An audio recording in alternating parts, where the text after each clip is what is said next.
बेटा हम लोग आज इलस्ट्रेशन नंबर 11 डिस्कस करेंगे।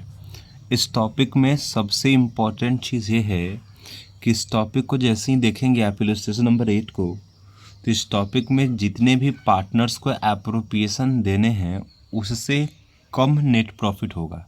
आप पहले इस पर एक बार क्वेश्चन हम लोग देखते हैं, फिर इसके सॉल्यूशन को समझाऊंगा मैं, देखेंगे ध्यान से। लिखा है Ajay and Vijay are partners sharing profit in the ratio of 3:2। दो पार्टनर है जिनका प्रॉफिट शेयरिंग रेशियो 3:2 है। Ajay is a non working partner. Ajay जो है वो नॉन वर्किंग पार्टनर है and contribute ₹20 lakh as is capital. वो नॉन वर्किंग पार्टनर है जिसके लिए उन्होंने 20 लाख रुपए फॉर्म को दिया। Vijay is a working partner, Vijay working partner है। फिर लिखता है the partnership deed provide for interest on capital 8% per annum. मतलब जो पार्टनर्स ने कैपिटल लगाया है उस कैपिटल पे 8% पर एनम उनको इंटरेस्ट अलाउ करना है। And salary to every working partner at the rate of 8,000 per month. और जो पार्टनर वर्किंग है उसको 8,000 रुपये पर मंथ का सैलरी देना है। Profit before providing the interest on capital and partner salary for the year ended 31st March 2020 was 80,000 और profit दिया हुआ है फर्म के पास 80,000 रुपये का है। अब हमको इस प्रॉफिट को डिस्ट्रीब्यूट कर देना है। अब ध्यान से देखना बेटा, इस टॉपिक में नया चीज़ क्या है। एक जो नॉन वर्किंग पार्टनर है उसका 20 लाख रुपए का कैपिटल है, तो 20 लाख का 8% इंटरेस्ट निकालते हैं तो 1,60,000 इंटरेस्ट निकलता है।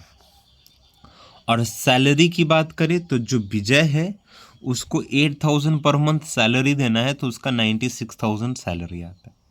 तो टोटल अमाउंट अगर हम देखें तो टोटल अमाउंट 2,56,000 है जो पार्टनर्स को देना है, एक पार्टनर्स को इंटरेस्ट के रूप में और एक पार्टनर्स को सैलरी के रूप में। लेकिन अगर हम देखें तो मेरे पास जो प्रॉफिट है फर्म के पास वो मात्र कितने का है, 80,000 का है। तो प्रॉफिट 80,000 का है लेकिन देना कितना है, 2,50,000, फिर 2,56,000। तो ये नहीं हो सकता है। मतलब ये पार्टनर्स को 61 और 96 नहीं मिल सकता। क्यों? क्योंकि एप्रोप्रिएशन उतना ही दिया जा सकता है जितना प्रॉफिट हो। अगर ये लॉस होता तो कुछ नहीं मिल पाता इनको। ये तो प्रॉफिट है इसलिए 80,000 मिल पाएगा, मात्र 80,000 ही मिल पाएगा। लेकिन अब बात है कि सर जो 80,000 रुपीज़ प्रॉफिट है, आप बोल रहे हो कि ये जो 1,60,000 का इंटरेस्ट इनका आता है और इनका जो सैलरी आता है 96,000 का, तो ये दोनों को अब हम 80,000 रुपीज़ ही दे पाएंगे, तो आखिर कैसे दे पाएंगे। तो बेटा ये जो इनका आया है, क्या निकल के आया है, इंटरेस्ट और इनका जो सैलरी, इसका रेशियो बना लेंगे हम लोग और इसी रेशियो में ये 80,000 रुपीज़ दे देंगे और बोलेंगे कि भाई इतना ही आपको एप्रोप्रिएशन मिल पाएगा क्योंकि प्रॉफिट बस इतना है। तो इसका रेशियो अगर हम देखना चाहें तो रेशियो तो बन जाएगा, मतलब रेशियो की बात करें तो रेशियो हो जाता है इनका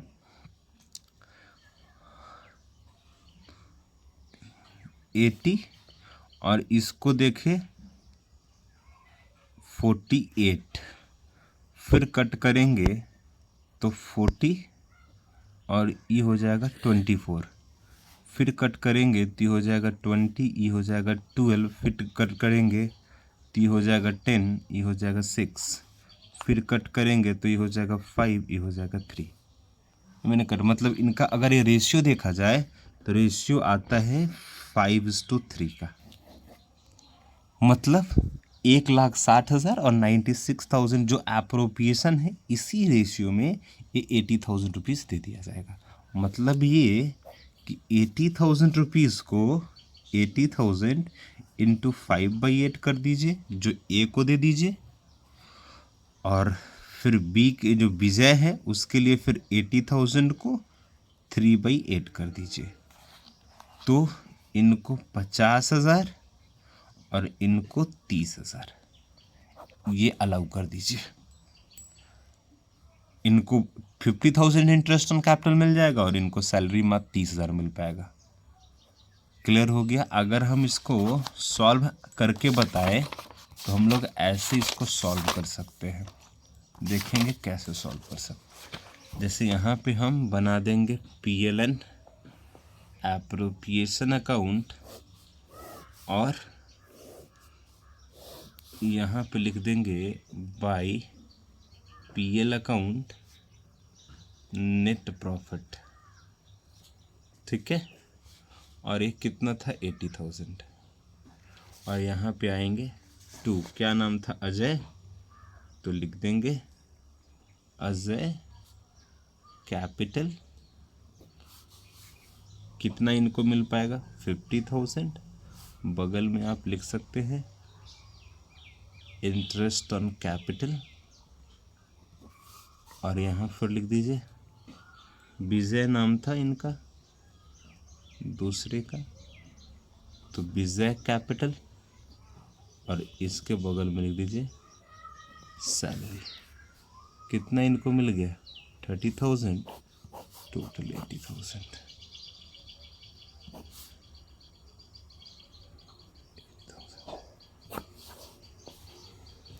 मतलब ये इंटरेस्ट ऑन कैपिटल जो इनका हिस्सा निकल रहा था बेटा, वो कितना आ रहा था अजय का, ये हमारा सॉल्यूशन है। लेकिन देखा जाए तो ये इनका इंटरेस्ट ऑन कैपिटल आ कितना रहा था 160।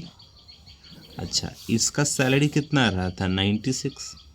तो ये दोनों पॉसिबल नहीं है। तो हमने क्या किया, जो एक्चुअल जो निकल रहा था उसी का रेशियो ले लिया।